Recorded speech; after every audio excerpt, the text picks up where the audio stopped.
Well, good morning, everybody. Welcome back to the Pastor's Corner, where today, instead of leading you in a devotion, I thought we'd take a break from that, and instead I would lead you in a little bit of interpretive dance. And if you believe that, you've just been April fooled. Trust me, nobody wants to see that. But we have turned the calendar into April, and my prayer continues to be that the Lord is watching over you and taking care of all of your needs and reminding you to be prayerful for those who are most affected by the global pandemic that's on the front of everybody's minds these days. In our own church family, we have people who are working on the front lines in hospitals and nursing homes and other places that bring them into regular contact with the public. And if you're among those, as you're tuning in here, just know that we're lifting you up before the Lord daily and asking Him to take care of you. Thank you for serving your community in that way. Devotionally, we're going to be going back into Proverbs chapter 4 today. It's where we've been for the majority of this week. And this time I'd like to pick up in verse 20, and keeping in mind that Solomon is still writing here as a father would to a son, and he's giving him advice for really living well. That's what he's talking about. And he says this, he says, "My child, pay attention to what I say and listen carefully to my words. Don't lose sight of them. Let them penetrate deep into your heart, for they bring life to those who find them and healing to their body, their whole body." And of course, most of the words that he's talking about have to do with wisdom and with living and making choices that follow godly wisdom. He's saying, let those kinds of things penetrate. Let them sink down deep. And then he says this in verse 23, and this is the verse I'd really like to highlight here today. Proverbs 4:23 says, "Guard your heart above all else, for it determines the course of your life." Guard your heart above all else. And as I was thinking about that, the assumption here is that there are things in our life that we guard or pay special attention to, maybe a little more than other things, aren't there? Like, you might not remember when you bought your first car, but when you brought it home, the likelihood is that you brought it home, you guarded it for the first little while. Like, it didn't matter if it was an old used car or a brand new car, it was new to you, and you didn't park it near anybody else. You lived basically in mortal fear of the first scratch that it would inevitably get. Back a few years ago in our home, we put a new floor down in one of the rooms of our house. And we had a dog at the time. The dog was always allowed in that room. But after we put the new floor down, she was basically banned. She was like, "What did I do? I don't know. What did I do?" But we didn't want her to go in there and mess it up.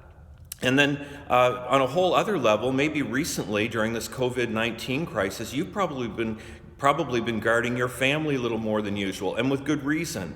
I'm actually hopeful and prayerful that you've been following the chief medical officer's directives in just washing your hands well and physically distancing yourself from others and trying your very best to follow all the things that she's saying to do in order to protect you and your family.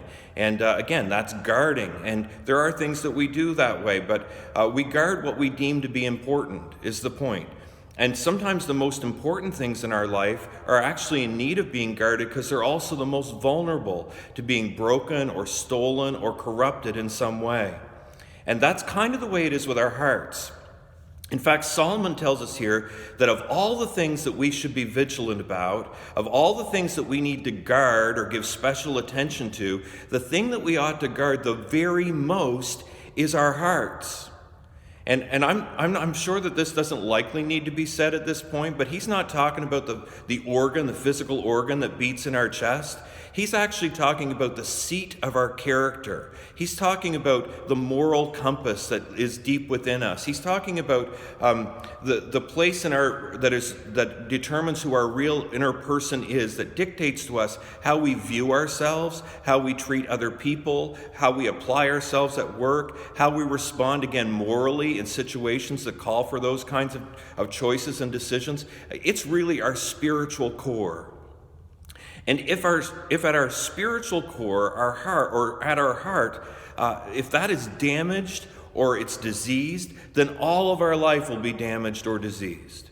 Friends, this coronavirus, it is something that we're all concerned about, and we're all prayerful that it will pass quickly and that the devastation that it threatens will be mitigated and minimized. God has the power to do that.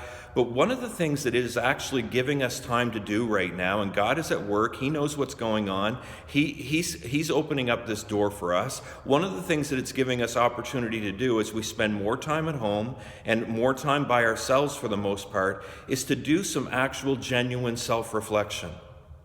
Like, what are the things that are most important in our lives right now? What relationships have we been ignoring to the point that it has some kind of personal cost?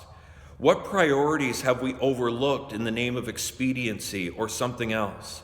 What kinds of things have we been spending an inordinate amount of time and energy on while we might have been leaving the most important things unguarded? Don't miss the opportunity that's in front of you, friends. Like, don't miss it. Spend some time in prayer these days. Spend some time in God's Word these days. Spend some time shoring up the garrison around your heart so that when this is all over and life kind of goes back to what we deem as normal, that normal for us might better reflect the character of God that He desires for each of us. Guard your heart above all else, for it determines the course of your life.